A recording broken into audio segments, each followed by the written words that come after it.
Hello बच्चों, आज करते हैं एक्सरसाइज 7.1 क्लास 10 कोऑर्डिनेट ज्योमेट्री का question number 3। Determine the point 1, 5, 2, 3 and -2, -11 are collinear. ये 3 पॉइंट दिए हैं, हमें बताने हैं कि ये कॉलिनियर हैं कि नहीं। जैसे मान लो, हमने मान लिया ए जो पॉइंट है वो है 1, 5, ठीक है।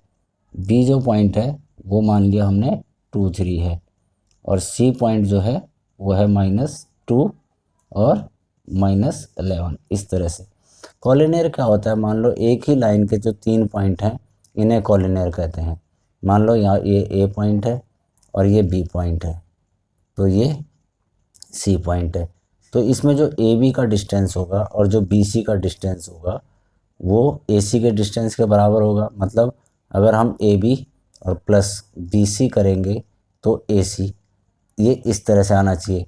या ऐसा भी हो सकता है कि एक पॉइंट यहाँ पर ए है, दूसरा यहाँ पर सी है और तीसरा ये बी है, तो A C plus B C equal to A B होना चाहिए, है ना। ए सी का डिस्टेंस और बी सी का ए बी के बराबर होना चाहिए, तो A C plus B C equal to A B होना चाहिए। ऐसे मतलब इसको हम कॉलिनियर कहते हैं कि जब एक ही लाइन में 3 पॉइंट हों, तो या तो वो ऐसे हो सकता है या ऐसे हो सकता है। तो अभी यहाँ पर ये नहीं, ये तो हमने लेट कर लिया कि ये ए है, ये बी है, ये सी है, पर ये कुछ भी कैसे भी हो सकता है। ये A C plus B C equal to A B हो सकता है, A B plus B C equal to A C हो सकता है।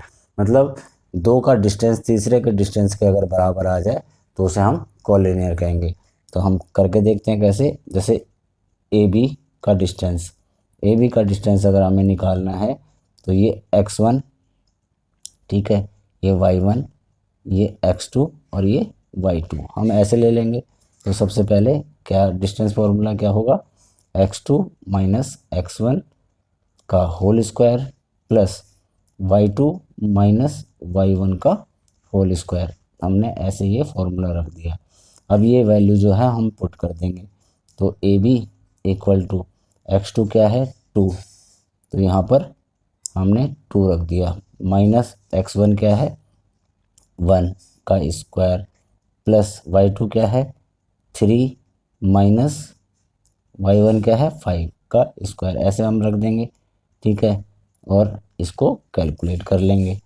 2 माइनस 1 क्या हो गया, 1 का स्क्वायर क्या हो गया 1, प्लस 3 माइनस 5 क्या हो गया माइनस का 2 माइनस, ये हो गया 4, ठीक है। तो ये आंसर क्या आ जाएगा हमारे पे, √5। ये आ गई ए बी की वैल्यू, ठीक है। ए बी की वैल्यू आ गई √5। अब हम क्या निकालना है, अब हमें निकालना है बी सी की वैल्यू। अब हमने यहाँ पर बी को, बी 2, 3 है और सी -2 और -11 है, तो इसको हमने यहाँ पर x1, इसको y1, इसको x2 और इसको y2 रख लिया। तो हम बी सी की वैल्यू निकाल लेंगे अब। तो बी सी का फॉर्मूला सेम, ठीक है, x2 minus x1, x2 minus x1 का होल स्क्वायर प्लस y2, मतलब माइनस y2, ठीक है, y2 माइनस y1 का होल स्क्वायर फॉर्मूला रख लिया पहले। अब वैल्यू पुट कर देंगे। x2 क्या है माइनस का 2 और माइनस का 2 का होल स्क्वायर प्लस माइनस का 11 और माइनस का 3 का होल स्क्वायर, ठीक है। ये इस तरह से हमारा आ गया। तो -2 और -2 क्या हो गया, -4 का स्क्वायर प्लस -11 -3 क्या हो गया, -14 का स्क्वायर, ठीक है। तो ये क्या हो गया 16 प्लस 14 का स्क्वायर क्या हुआ, 14 का स्क्वायर जो होता है वो 14 का स्क्वायर 196,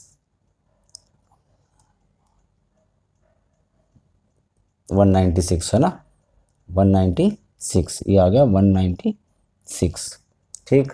तो यहाँ पर हम इन्हें प्लस कर लेंगे दोनों को। तो कितना हो गया 16, ये हो गया 216, ठीक है, 216 हो गया ना।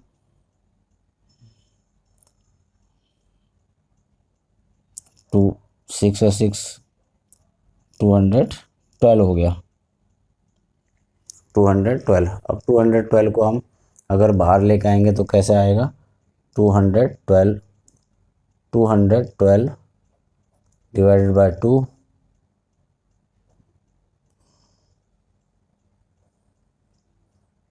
53।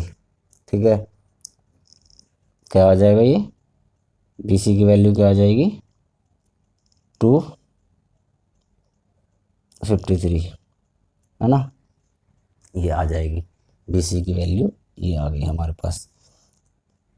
अब हम निकालना है AC, तीसरा निकालेंगे। AB हो गया, BC हो गया और तीसरा पॉइंट रह गया AC।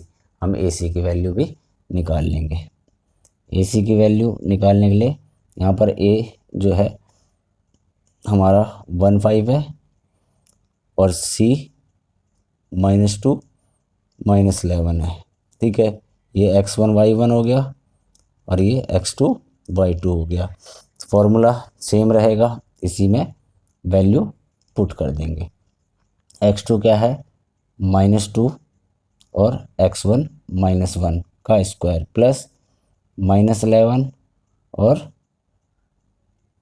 -5, इनको करके देख लेंगे। तो ये क्या हो गया, -3 का स्क्वायर प्लस -16 का स्क्वायर।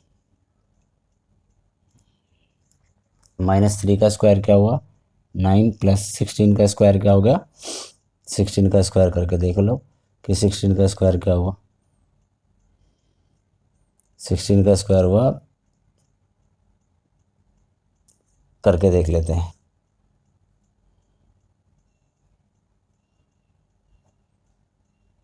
256 है ना, ये हो गया 256। इनकी वैल्यू निकाल लेंगे। 9 और 256 कितना हो गया, 9 को 256 में प्लस कर दिया तो 365। तो 365। अब देखो √5 सबसे छोटे नंबर है, प्लस 2√53 इक्वल टू √365 हो रहा है, बिल्कुल भी नहीं हो रहा। ठीक है, ये नहीं हो रहा। ठीक, तो हम क्या लिखेंगे यहाँ पर, ये नॉन कॉलिनियर पॉइंट है। क्या लिख देंगे, नॉन कॉलिनियर पॉइंट। हमें बताना था ये कॉलिनियर है कि नहीं है, तो ये नॉन कॉलिनियर वैल्यू है हमारी, जो ये दिया हुआ है हमें, तो ये है नॉन कॉलिनियर। तो हम लिखेंगे ABCR, क्या लिखेंगे, AB and CR non collinear. ठीक है, ये हमारा आंसर हो जाएगा। इस तरह हमारा क्वेश्चन नंबर 3 भी कंप्लीट हुआ। बहुत आसान सी एक्सरसाइज है ये। ठीक है, और ये इम्पोर्टेंट एक क्वेश्चन है।